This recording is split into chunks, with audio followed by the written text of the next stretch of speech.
When one thinks of Johnny Depp, the image that typically comes to mind is flamboyant. Pirates, eccentrics, wide-eyed characters, bold performances. But behind that outer facade lies a reservoir of emotion, introspection, and words that rarely make the headlines. This article endeavors to draw out some of his most emotional-laden reflections, many of which float in interviews, quotes, and offhand comments, and are less widely shared. While they may not be strictly hidden, they are often overshadowed by his public persona. Early roots of vulnerability. Depp's journey began modestly. Born in 1963 in Owensboro, Kentucky, he was raised in a working-class family and experienced the instability of frequent relocations. In one early interview, he described attending a weird Baptist church with his uncle, where emotional displays of faith, lots of crying, left him questioning. Even then, at 6 or 7, I questioned how pure the emotion could be if it were on such display. This is a revealing line, the young Depp witnessing raw tears and spiritual fervor, yet feeling an internal distance, a kind of observer to his own emotion. He further confessed, "I know that I have demons. I don't know if I want to get rid of them altogether, but I would like to experience them in a different way." Vanity Fair. These words reveal an internal paradox, the acknowledgement of pain, but also a reluctance to simply erase it, instead to experience it, perhaps transform it. On identity, oddness, and acceptance, one of Depp's lesser-quoted truths is how he frames identity and difference. From a collection of his quotes, "I think everybody's weird. We should all celebrate our individuality and not be embarrassed or ashamed of it. We're all damaged in our own way. Nobody's perfect. I think we're all somewhat screwy. Every single one of us." These lines are deceptively simple but emotionally potent.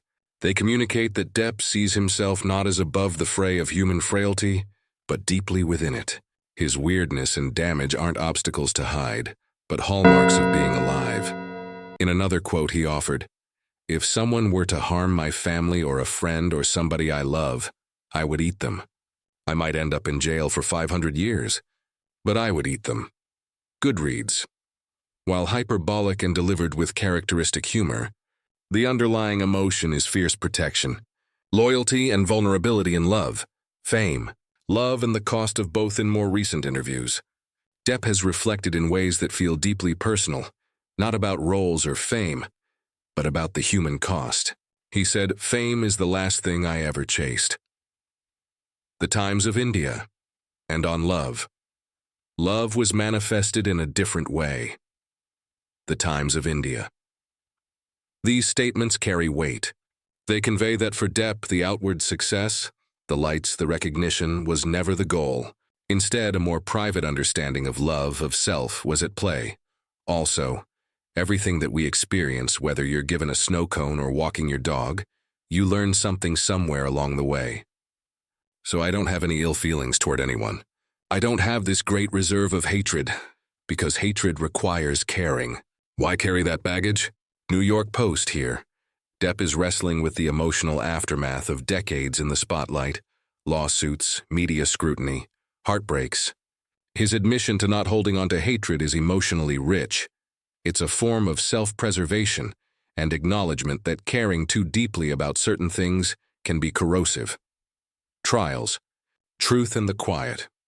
Pain, perhaps the most emotionally raw dimension of Depp's words, comes in his discussion of public trials, both legal and personal. During his defamation case, he described living under extreme scrutiny, saying, "If I don't try to represent the truth, it will be like I've actually committed the acts I am accused of, and my kids will have to live with it." This sentence lays bare a fear beyond his own reputation, his children's lives and truth legacy. It's not just about him. It's about inheritance of story. In the same interview, so many of these fake motherfuckers who lie to you, celebrate you, say all sorts of horror behind your back. I was hurt. Here we hear pain, betrayal, loyalty, wounded. It's rarely the star image of a pirate. It's a human wounded by intimacy and trust. The quiet hope, the hidden resolve, yet amid vulnerability, there is resolve. From his earlier quote, "Just keep moving forward and don't give a shit about what anybody thinks. Do what you have to do for you." His statement of self-direction is not bravado. It's a survival tactic. Having experienced pain, judgment, betrayal, he chooses movement, authenticity. From 1997, it's like the redemption that's addictive. We chase our tails for so long. Getting high is about fucking trying to numb something. I look forward to having a kind of peace of mind. Vanity Fair. Even from nearly 30 years ago, Depp was voicing a longing for peace, not fame, not money, but quiet mind. This is emotional honesty. Why these words matter. These seldom highlighted lines from Depp matter for several reasons. Humanizes the celebrity. We often see him as costume, performance, scandal. These quotes place him back at human level, flawed, feeling, seeking. Reminds of emotional cost of fame. His remarks show that the glare of public life can compel one to defend truth, to protect children, to navigate betrayal. Offers a model of resilience. Rather than collapsing under fame's pressure, he speaks of learning, moving on, and choosing not to carry hatred. Encourages authenticity. His repeated appeal to individuality, weirdness, damage as human condition invites listeners, honors readers, to accept their own messiness. Selected hidden gems of emotion. Here's a curated list of lesser-cited statements from Depp that capture his emotional depth. I know that I have demons. I don't know if I want to get rid of them altogether, but I would like to experience them in a different way. Vanity Fair. I think everybody's weird. We should all celebrate our individuality and not be embarrassed or ashamed of it. We're all damaged in our own way. Nobody's perfect. I think we're all somewhat screwy. Every single one of us. Fame is the last thing I ever chased. The Times of India. Everything that we experience. You learn something somewhere along the way. So I don't have any ill feelings toward anyone. New York Post. If I don't try to represent the truth, it will be like I've actually committed the acts I am accused of, and my kids will have to live with it. Just keep moving forward. Do what you have to do for you. It's like the redemption that's addictive. I look forward to having a kind of peace of mind. Vanity Fair, what we can learn from his words.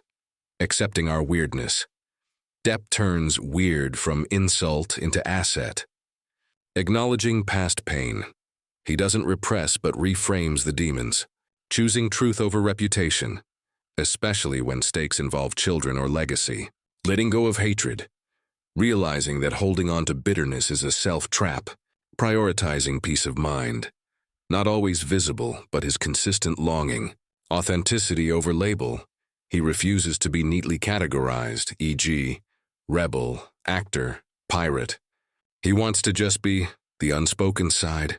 Much of Depp's emotional world remains unseen. When his daughter was ill, when he spoke of childhood trauma, those moments didn't dominate headlines. Yet he's spoken quietly, deeply. YouTube video link in this clip. We see a different dimension. The father, the human, the quiet pain. When asked what he would erase from his past, Depp implied something profound about memory and identity. If there was one thing you could completely erase from your past, what would it be?